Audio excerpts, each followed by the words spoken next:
Hello everyone. कैसे हैं आप सभी लोग। उम्मीद करता हूं आप सभी लोग बहुत अच्छे होंगे। आपका बहुत बहुत स्वागत है आपके अपने यूट्यूब चैनल प्रशांत चतुर्वेदी पर।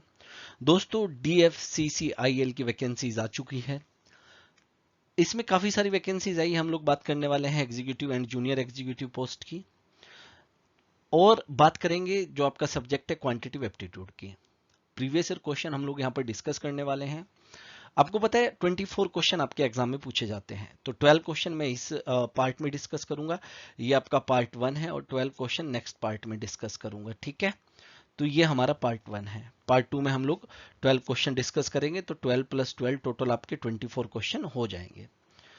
अब दोस्तों, जैसे कि प्रीवियस ईयर पेपर देखा गया और लेवल की अगर मैं बात करूं, तो लेवल इजी टू मॉडरेट रहता है। टफ पे तो बिल्कुल भी नहीं जाता है, और अर्थमेटिक का पोर्शन ज्यादा है। एडवांस मैथ नहीं देखने में इतना मिला। एक दो क्वेश्चन सर्च इंडिसेस या अलजेब्रा आप कह लो उसका है। बाकी आपका वी बोर्ड मास बहुत इंपॉर्टेंट है यहाँ पे। वी बोर्ड मास से क्वेश्चन आते हैं, दो दो क्वेश्चन आपके पेपर में देखे गए हैं। परसेंटेज से है, simple interest, compound interest, time and work, time and distance. बाकी जो आपके नॉर्मल टॉपिक होते हैं उन्हीं सबसे क्वेश्चन आपसे पूछे गए हैं, ठीक है। तो चलिए देखते हैं किस तरह के क्वेश्चन आए हैं और क्या उनका सोल्यूशन हो सकता है। मैं कोशिश करूंगा अपनी तरफ से कि आपको बेस्ट सोल्यूशन प्रोवाइड करूं, ठीक है। कुछ क्वेश्चन ऐसे भी है जहां पे सिंपल कैलकुलेटिव है, कैलकुलेशन करना है, उसके अलावा और कुछ नहीं है, ठीक है, जिसमें हम बहुत ज्यादा शॉर्टकट्स के चक्कर में नहीं पड़ेंगे। तो चलिए स्टार्ट करते हैं दोस्तों। तो दोस्तों, पहला क्वेश्चन देखते हैं। बड़ा अच्छा सा क्वेश्चन है और बहुत सिंपल सा क्वेश्चन मुझे देखने में लगा। दरअसल क्वेश्चन क्या कह रहा है, fraction become 7/8 if 5 is added to both the numerator and the denominator. तो बहुत से लोग इस क्वेश्चन को इस तरीके से सॉल्व कर सकते हैं। मुझे नहीं लगता कि इसमें बहुत ज्यादा शॉर्टकट के पीछे पड़ना है। मैं बताऊंगा अभी डायरेक्ट मेथड क्या है। कह रहा है कि एक सिंपल फ्रैक्शन है, इसके न्यूमरेटर में भी 5 ऐड करो और डिनोमिनेटर में भी 5 ऐड करेंगे तो ये फ्रैक्शन जो है वो 7/8 बन जाएगा। दूसरा आगे कह रहा है कि but when 3 is added to both the numerator and denominator it become 6/7। अब ये कह रहा है कि अगर मैं न्यूमरेटर में भी 3 ऐड कर दूं और डिनोमिनेटर में भी 3 ऐड कर दूं तो ये जो फ्रैक्शन है वो 6/7 बन जाता है। अब ये बात कही गई यहाँ पे।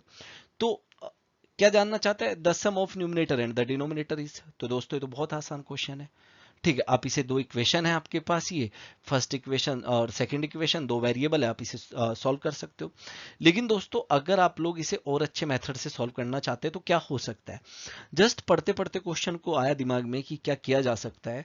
जब इसमें 3 ऐड किया जा रहा है तो जो रेशियो है वो बन जाता है 6:7, और जब 5 ऐड किया जा रहा है तो रेशियो बन जाता है, ठीक है, 7:8। मतलब यहाँ पे तो 3 ऐड किया गया, यहाँ पे 5 ऐड किया गया।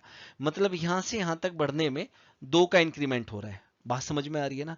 भैया एक बात सुनो कि यहाँ पे तो 3 ऐड करके ये आया, ये +3 करके आया है, और ये रेशियो आया +5 करके। तो मतलब यहां से यहां तक बढ़ने में कितने का इंक्रीमेंट आ रहा है, 2 का इंक्रीमेंट आ रहा है। लेकिन अगर मैं फ्रैक्शन या रेशियो में देखूं तो 1 का इंक्रीमेंट आ रहा है। अब देखिए यहाँ पे भी 1 का इंक्रीमेंट आ रहा है। तो ये जो 1 है, यही 1 की जो 1 किस में इन टर्म्स ऑफ रेशियो, यही कितना बना रहा है, 2 बना रहा है। अगर 1 की वैल्यू 2 है तो यहाँ पे आप देखिए टोटल कितने पार्ट है, 13 पार्ट हुए या नहीं हुए। तो अगर 1 की वैल्यू 2 है तो 13 पार्ट की वैल्यू 26 हो जाएगी। इसका मतलब यहाँ पे जो टोटल है वो 26 बना होगा। लेकिन 26 कब बना होगा, जब ऊपर भी 3 ऐड किया गया होगा और नीचे भी 3 ऐड किया गया होगा। तो कुल मिला के 6 ऐड करने के बाद 26 मिला। अगर 6 ऐड किसी भी नंबर में, मान लीजिए ए है, उसमें 6 ऐड करने के बाद आपको 26 मिला है, तो जो सम है, आप सम की तो बात हुई है ना यहाँ पे 13, तो जो सम है वो कितना रहा होगा, 20 रहा होगा। ये रहा आंसर। तो बहुत सिंपल है। अगर आप यहां से चलेंगे, आप देखो यहाँ पे टोटल आपका कितना बन रहा है, 15। अगर 1 की वैल्यू 2 है तो 15 की वैल्यू 30 हो जाएगी या नहीं हो जाएगी, बताइए। अब ये 30 कब आया, जब ऊपर भी 5 ऐड किया गया, नीचे भी। मतलब 5 + 5 10 ऐड करने के बाद 30 आया है। तो ओरिजिनली कितना रहा होगा, 20 रहा होगा या नहीं रहा होगा, आंसर। कुल मिला के सिंपल क्वेश्चन था। इसमें कोई भी मतलब ज्यादा कैलकुलेशन भी नहीं थी। आप ऐसे कर सकते थे। आगे चलते हैं, नेक्स्ट क्वेश्चन की बात करते हैं। और एवरेज का बहुत आसान सा क्वेश्चन मुझे देखने में ये लगा, बहुत ज्यादा टफ तो नहीं लगा है मुझे देखने में। क्या कह रहे हैं, from a group of 12 man, if 2 man of age 28 years and 32 years are replaced by 2 women, wherein both of them are of the same age. जो 2 वुमेन आई हैं उन दोनों की एज सेम है। As a result the age of group decrease by 1 year, what is the age of these women. बहुत आसान question है। 12 मैन का आपका ग्रुप है, ये आपका ग्रुप है यहाँ पे। यहां से 2 मैन चले गए, एक 28 लेके गया है और एक 32 लेके गया है। जो ये दो गए हैं टोटल कितना लेके चले गए, 60 ईयर्स लेकर चले गए। ये जो दो बंदे गए ये टोटल 60 ईयर्स लेकर चले गए हैं। ठीक है, दो गए दो आए, पहले भी 12 थे और अभी भी 12 ही है। जो दो इस ग्रुप में आए हैं अगर वो 60 ही लेकर आते तो एवरेज पे कोई फर्क नहीं पड़ता, लेकिन उनके आने से एवरेज एक डिक्रीज हो गया, मतलब हर एक के पास एक एक कम हो गया। तो टोटल 12 थे, तो इसका मतलब वो टोटल 12 कम लाए होंगे, तो टोटल कितना लाए होंगे, 48। तो जो दो वुमेन आई है उनकी टोटल एज 48 है, तो एक की एज कितनी रही होगी, 24 ईयर्स, क्योंकि दोनों की एज इक्वल है, ये कहा गया है। दोनों की एज क्या है, इक्वल। तो आंसर क्या हो जाएगा, 24। ये रहा, बहुत आसान क्वेश्चन था। तो नेक्स्ट क्वेश्चन देखते हैं, क्वेश्चन नंबर 3। कंपाउंड इंटरेस्ट का बड़ा फेमस सा क्वेश्चन है और बहुत बार एग्जाम्स में पूछा जा चुका है। आप क्वेश्चन को बहुत ध्यान से पढ़िए, वीडियो पॉज करिए, खुद से ट्राई करने की कोशिश करिए। Rekha borrowed a sum of ₹24,000 at 12% per annum compound interest. Interest compounded yearly for 3 years. Okay, at the end of first year, he repays a sum of 6,880 and at the end of second year, she repays 5,400. What amount should she pay at the end of third year to discharge the loan? बहुत बढ़िया question है, थोड़ा calculative जरूर है लेकिन आसान में इसे कहूंगा, ये टफ तो नहीं है बिल्कुल भी। देखो हुआ क्या, जब फर्स्ट ईयर का फर्स्ट डे था, ठीक है, फर्स्ट ईयर का फर्स्ट डे, तो इस पहले दिन क्या हुआ कि 24,000 रुपीज उधार लिए रेखा ने, और 12% per annum rate of interest था। मतलब फर्स्ट ईयर के लास्ट डे तक 12% लगता रहा। किसका 12%, 24,000 का 12%। अगर मैं 24,000 के 12% की बात करूंगा तो ये आ जाएगा 2,880। तो कुल मिला के टोटल रेखा के ऊपर उधार हो चुका है 26,880 रुपीज। ये कब की बात हुई, जब फर्स्ट ईयर का लास्ट डे था, फर्स्ट ईयर का लास्ट डे था। अब इस लास्ट डे रेखा गई और रेखा ने 6,880 रुपीज वापस कर दिया, 6,880। तो अब इसके ऊपर जो उधार रहा वो कितना रहा, 20,000। ये कब है, जब सेकेंड ईयर का फर्स्ट डे है, सेकेंड ईयर का फर्स्ट डे है। अब सेकेंड ईयर के लास्ट डे तक फिर से 12% लगता रहा, क्योंकि रेट ऑफ इंटरेस्ट तो 12% पर एनम है। अब अगर मैं 20,000 का 12% की बात करूंगा तो ये हो जाएगा 2,400। तो इसका मतलब जब सेकेंड ईयर का लास्ट डे था, इसके ऊपर कितना उधार हो चुका है, 22,400 रुपीज, इतना उधार हो चुका है। जब सेकेंड ईयर का लास्ट डे था तो 22,400 रुपीज का उधार हो चुका था, लेकिन इस दिन भी ये जाकर कितना रुपया वापस करती है, 5,400 रुपीज वापस करती है। तो इसका मतलब अब इसके ऊपर कितना उधार बचा है, अगर देखा जाए तो 17,000 उधार बचा है। ये कब, जब थर्ड ईयर का फर्स्ट डे था, थर्ड ईयर का फर्स्ट डे था, तो इतना पैसा इसके ऊपर उधार था। अब थर्ड ईयर के लास्ट डे तक फिर से 20% का इंटरेस्ट लगता रहा, फिर से 20% का इंटरेस्ट इसके ऊपर, ओ सॉरी 12% का, 20 नहीं 12% का इंटरेस्ट इसके ऊपर लगता रहा। तो अगर मैं 12% निकालूं तो कितना हो गया, 2,040 रुपीज। तो इसका मतलब थर्ड ईयर का जब लास्ट डे था तब जो रेखा के ऊपर उधार हो चुका है वो कितना हो चुका है, अगर मैं ऐड कर दूंगा तो 19,040 रुपीज हो चुका है। अगर ये अपने लोन को यहाँ पर खत्म करना चाहती है तो इसे 19,040 रुपीज यहाँ पे करना पड़ेगा और ये लोन से मुक्त हो जाएगी। तो ये भी बड़ा आसान सा क्वेश्चन था, मुझे नहीं लगा कि इसमें कुछ भी टफ है, तो आप लोग कर लेंगे इसे इजीली, है ना। चलिए, तो चलिए दोस्तों नेक्स्ट क्वेश्चन करते हैं। बहुत बढ़िया और बहुत शानदार सा क्वेश्चन है। A is twice as fast as B and B is thrice as fast as C. Time and work का बहुत बढ़िया क्वेश्चन है दोस्तों। जब भी ऐसा कहा जाए fast, a is twice as fast as B, मतलब यहां पर इनकी एफिशिएंसी के रेशियो की बात कर रहा है। तो यहाँ पे एफिशिएंसी का रेशियो 2:1 आ रहा है। फिर आगे अगर बात करें बी और सी की, अगर बात करें तो B thrice as fast as C, तो इनकी एफिशिएंसी का रेशियो 3:1 यहाँ पर दे रहा है। All the three together with the help of D finish a piece of work in 2 days। मतलब अगर ये तीनों साथ में काम करते हैं, A plus B plus C plus D, मतलब डी के साथ काम करते हैं तीनों, तो कुल मिलाकर 2 days में काम खत्म हो जाएगा। लेकिन अगर डी अकेला करता है तो ये 12 days में काम को खत्म कर सकता है, ऐसा दिया गया है यहाँ पे। अब आगे कह रहा है कि B and C start the work and leave after 2 days, ठीक है।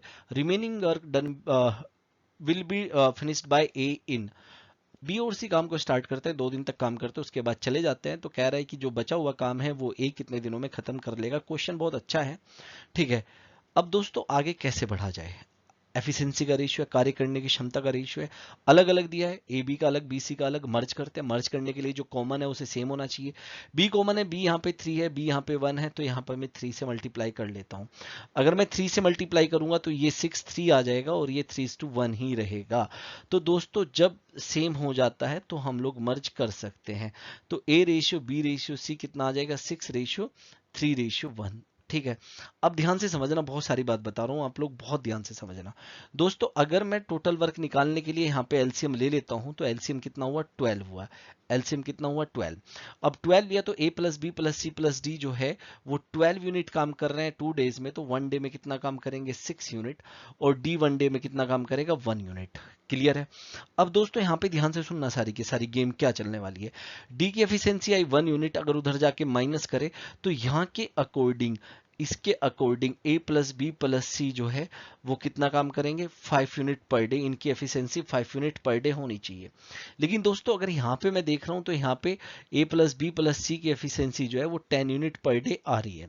इसका मतलब क्या हुआ कि अगर हम चीजों को सही करना चाहते हैं तो हमें इधर की तरफ, ये जो मैं लाइन खींच रहा हूं, इसकी तरफ 2 से मल्टीप्लाई करनी पड़ेगी हर एक चीज को। हर एक चीज को 2 से मल्टीप्लाई करने का मतलब ये हुआ कि मुझे जो टोटल वर्क है वो भी 24 यूनिट बनाना पड़ेगा, ठीक है।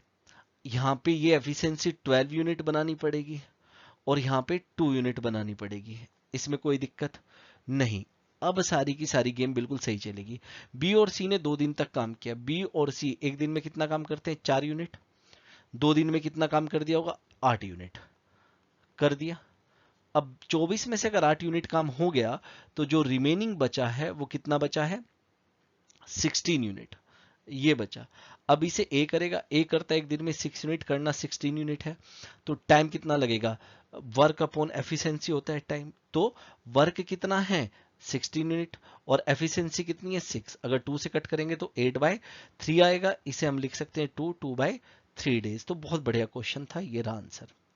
क्लियर हुआ, आसान क्वेश्चन है। आगे चलते हैं, चलिए नेक्स्ट क्वेश्चन की बात करते हैं। बहुत बढ़िया क्वेश्चन है एलसीएम एंड एचसीएफ का। तो कह रहा है if x be the least number which when divided by, किससे डिवाइड किया जा रहा है। तो डिवीजन यहां पर क्या क्या है, 15, 20, 25, 30 एंड 40। द रिमाइंडर्स आर, जो रिमाइंडर बच रहे हैं वो क्या, 11, 16, 21, 26 एंड 36, ठीक है, respectively. When x is divide by the sum of these then the remainder is. अब हमने एक बात समझनी है, सुनना ध्यान से, बहुत बढ़िया क्वेश्चन है। सबसे पहली बात तो इस तरह का क्वेश्चन जब आपसे पूछा जाता है कि वह नंबर बताइए जिसे मैं 15 से डिवाइड करूं तो रिमाइंडर 11 बचे, 20 से डिवाइड करूं तो रिमाइंडर 16 बचे, 25 से डिवाइड करूं तो रिमाइंडर 21 बचे, 30 से डिवाइड किया जाए तो रिमाइंडर 26 बचे, 40 से डिवाइड करने पर रिमाइंडर 36 बचे। तो इस टाइप के क्वेश्चंस का जो आंसर होता है वो होता है कि जिससे डिवाइड कर रहे हैं उनका एलसीएम लेना है और माइनस करना है के। अब ये के क्या बला है, ये के ये है इनका डिफरेंस। आप देखो यहाँ पे भी डिफरेंस 4 आ रहा है, यहाँ पे भी डिफरेंस 4 आ रहा है। ये डिफरेंस हमेशा सेम होता है। तो ये एक एलसीएम एचसीएफ का आप लोगों ने पढ़ा भी होगा, एक टाइप है जो कि बहुत बार मतलब हर एक एग्जाम में पूछा जा चुका है। तो अगर मैं 15, 20, 25, 30 एंड 40 का एलसीएम लूँ, लीस्ट कॉमन मल्टीपल, एलसीएम निकालने के बहुत सारे तरीके हैं जो कि मैंने पहले भी डिस्कस किए हैं आप लोगों के साथ, ठीक है। तो एलसीएम इनका कितना आया, 600 एलसीएम आएगा और माइनस के कर देंगे तो के कितना था, 4। तो दोस्तों 596 वो नंबर है जो 15 से डिवाइड होकर 11 रिमाइंडर देगा, 20 से डिवाइड होकर 16 रिमाइंडर देगा। बाकी आप आगे क्रॉस चेक भी कर सकते हैं। अब ये कह रहा है कि अगर मैं 596 को डिवाइड करूं किससे, सम से, कौन सा सम, 15 प्लस 20 प्लस 25 प्लस 30 और ये 40, 70 70 प्लस 20 कितना, 190, मतलब 130 से अगर डिवाइड किया जाए। अगर मैं 130 से डिवाइड करूंगा तो रिमाइंडर जो आएगा 520 पूरा पूरा कट हो जाएगा, तो रिमाइंडर कितना आएगा 76। तो this is the right answer. तो क्वेश्चन आप लोगों के सामने बहुत इजीली सॉल्व हो रहे हैं, तो मुझे लगता है कि टफ तो नहीं कहूंगा मैं इसे, आप कर सकते थे आराम से। अगर जिसने पेपर दिया होगा या जो पेपर देने जाएगा इस लेवल का अगर आएगा तो आप कर लेंगे आराम से, ठीक है। नेक्स्ट क्वेश्चन की बात करते हैं, बहुत बढ़िया क्वेश्चन है ये भी। A person make a profit of 20% after giving 20% discount on the mark price of an article. The mark price is what about the cost price of the article. देखो दोस्तों, एक तो आपके पास दो तीन तरीके हैं। एक तो आप ऑप्शन के थ्रू भी जा सकते हैं, मैं आपको बता रहा हूं, और डायरेक्ट क्या होगा वो भी मैं आप लोगों को बताऊंगा। मान लीजिए आप ऑप्शन के थ्रू कैसे जाएंगे। देखो, मान लो आपका जो सीपी है वो आपका 100 है, ठीक है। अब सेकंड ऑप्शन उठाते हैं, तो एमपी जो है वो 40% ज्यादा था, तो एमपी मान लेता हूं मैं 140 हो जाएगा।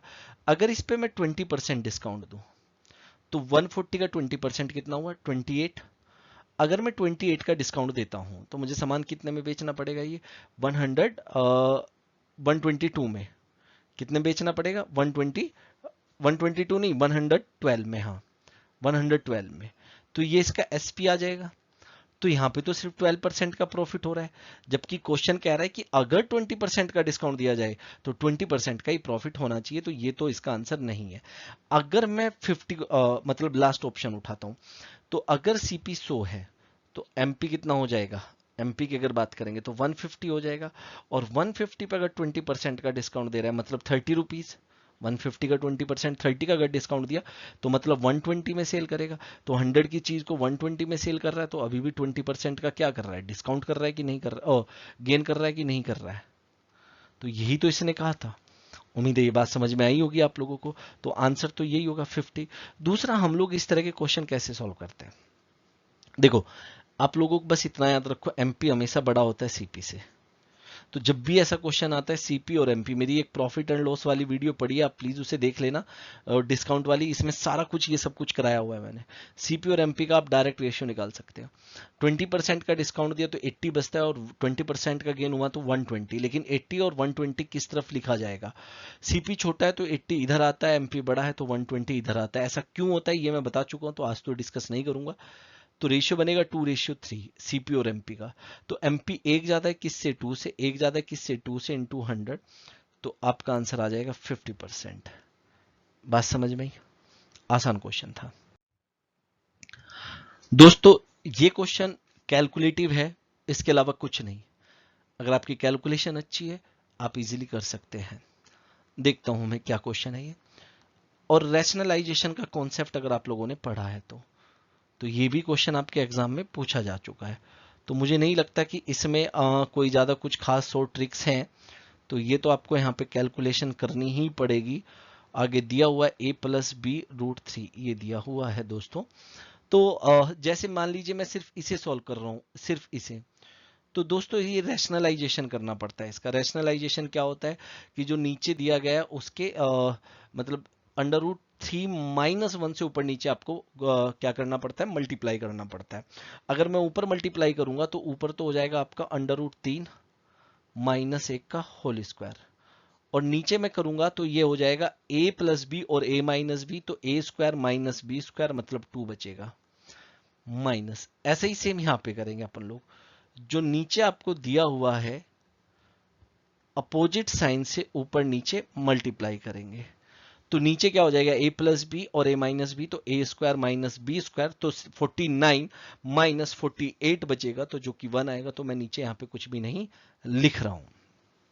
अब दोस्तों बात आती है a - b का होल स्क्वायर, तो a² + b² - 2ab, यही आएगा -2ab।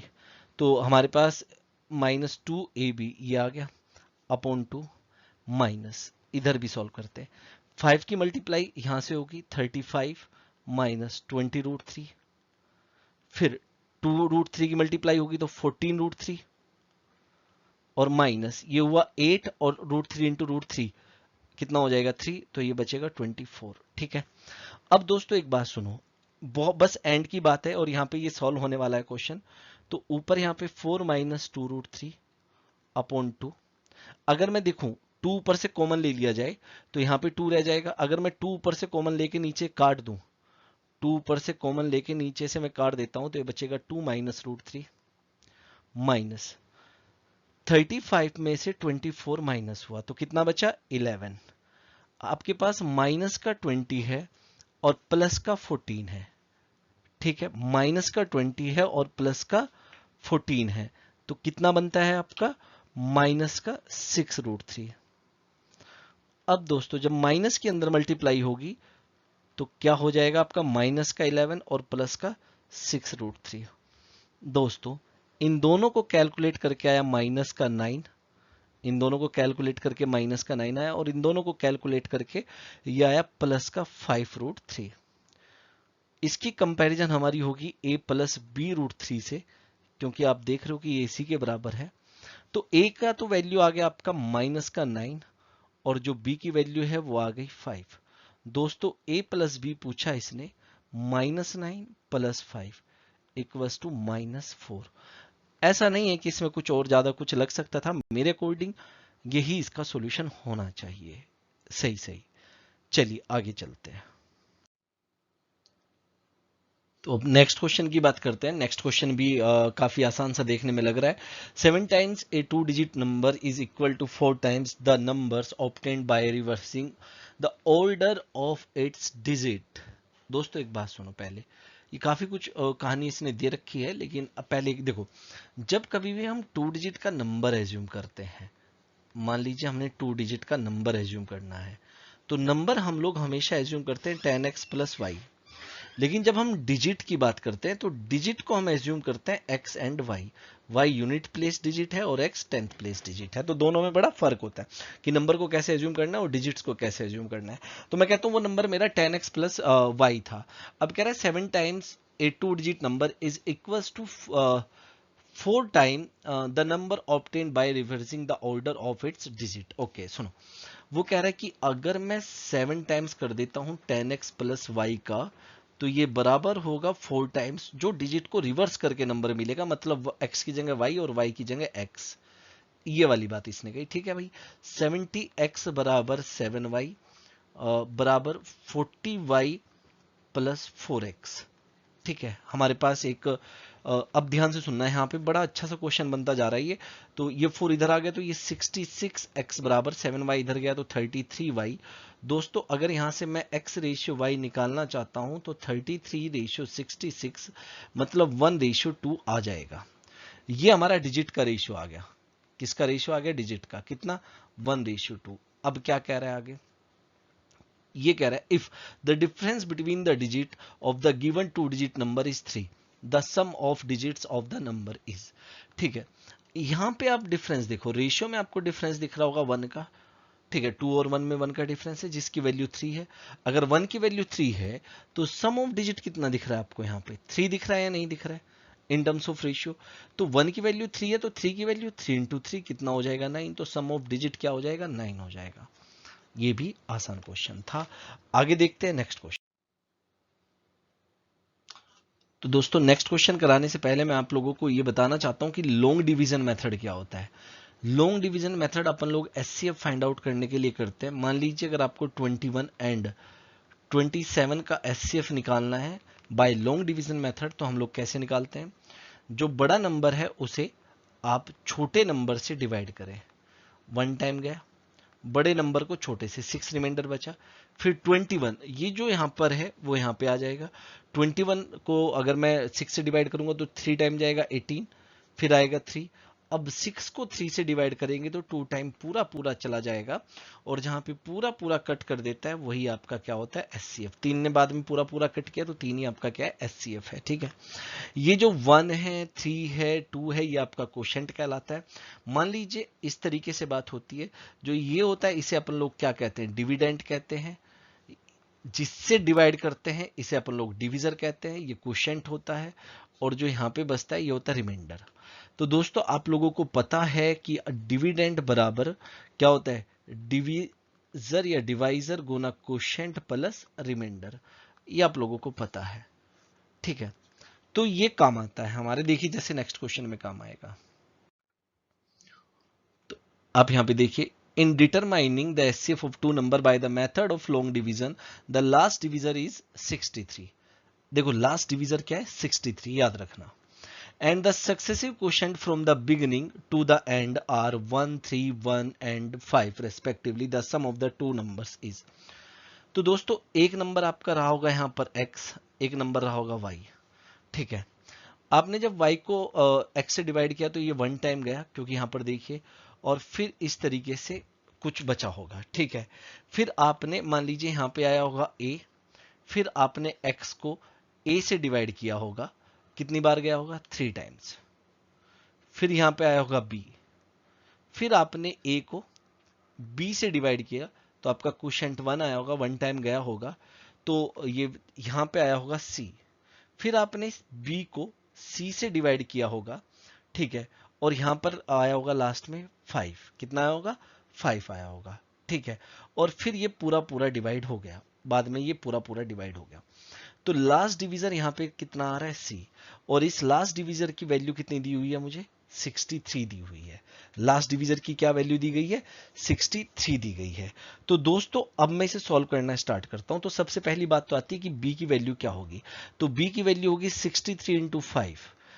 देखो ये डिविडेंट है, तो divisor into quotient plus remainder 0 है, तो 63 इंटू 5 कितना होता है 315। तो b की वैल्यू आई होगी 315।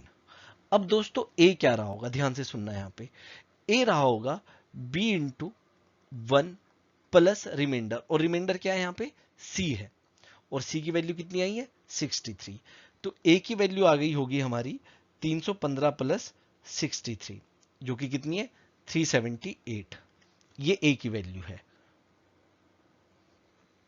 अगर ये a की वैल्यू है दोस्तों, तो आपके पास देखो b की भी वैल्यू आ गई, c की भी वैल्यू आ गई, a की भी वैल्यू आ गई। अब आप x की वैल्यू निकाल सकते हैं।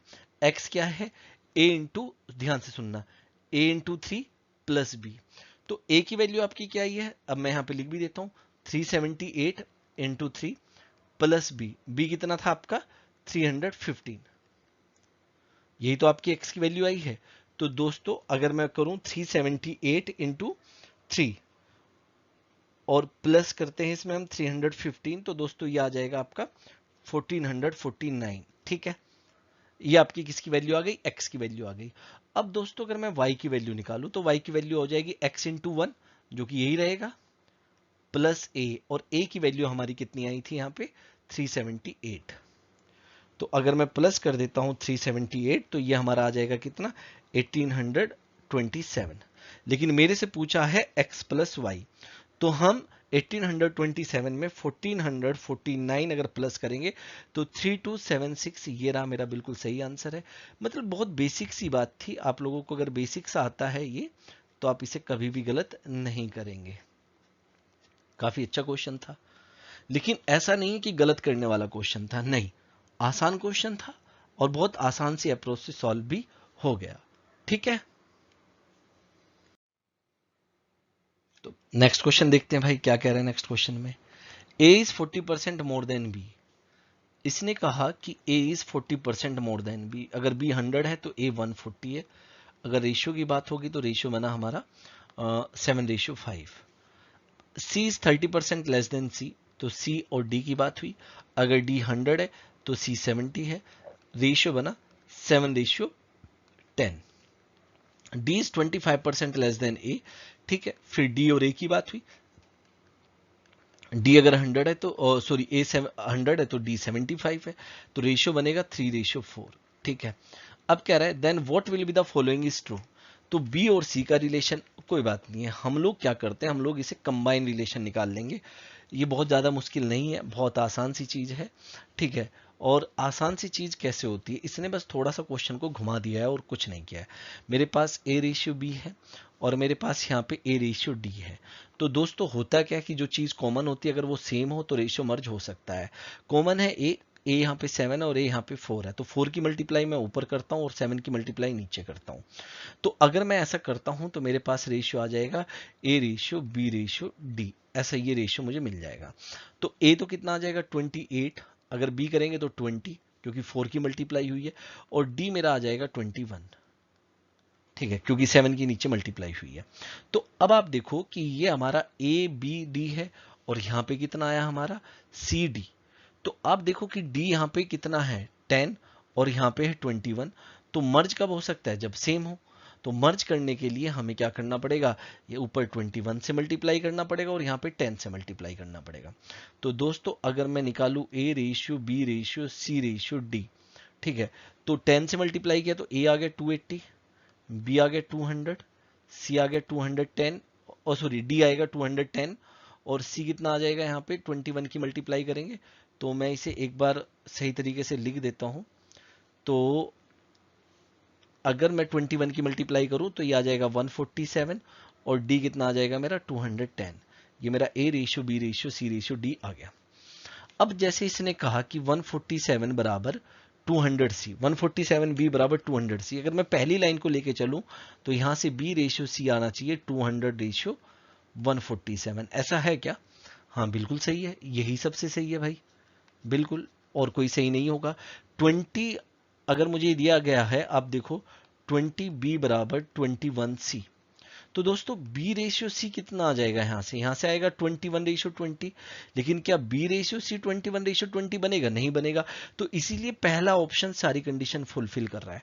पहला ऑप्शन कह रहा है कि B रेशियो C 200 और 47 आएगा, तो आप देखो B रेशियो C 200 और 147 आ रहा है, नहीं आ रहा है। बहुत लाजवाब क्वेश्चन था दोस्तों। तो दोस्तों इस वीडियो में हम लोग सिर्फ 11 क्वेश्चन डिस्कस कर रहे हैं, बाकी बचे हुए 13 क्वेश्चन मैं नेक्स्ट लेक्चर में आप लोगों को कराऊंगा। ध्यान से पढ़ना है, और यहाँ से आपको एक आइडिया हो जाएगा कि किस तरह के क्वेश्चन आपसे पूछे गए हैं और या किस तरह के क्वेश्चन आपसे पूछे जा सकते हैं, क्या लेवल है, ठीक है, और आपने किस लेवल का पढ़ना है। तो दोस्तों आज के लेक्चर में इतना ही। आप सभी का बहुत बहुत धन्यवाद। बस आप ऐसे ही पढ़ते रहिए, कामयाबी जरूर मिलेगी। Thank you so much everyone.